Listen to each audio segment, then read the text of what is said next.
দই খাবেন নাকি লাচ্ছি? যেটাই খান না কেন, দই কিন্তু বানাতেই হবে। ঘরেই এখন দোকানের মতো জমজমাট দই বানিয়ে নিতে পারবেন খুব সহজেই সামুরাইয়ের দই মেকার দিয়ে।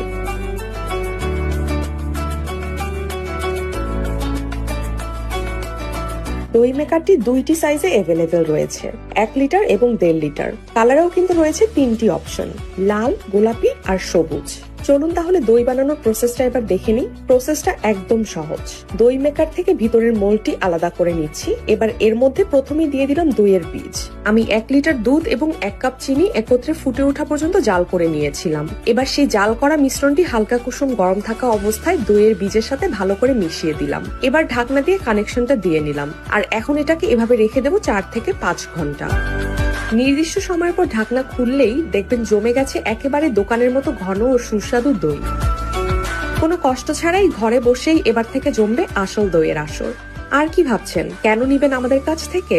কারণ আমরা দিচ্ছি বেস্ট প্রাইস, 100% অথেন্টিক প্রোডাক্ট, যা গুণে ও মানে অনন্য, আর দারুণ কাস্টমার সার্ভিস।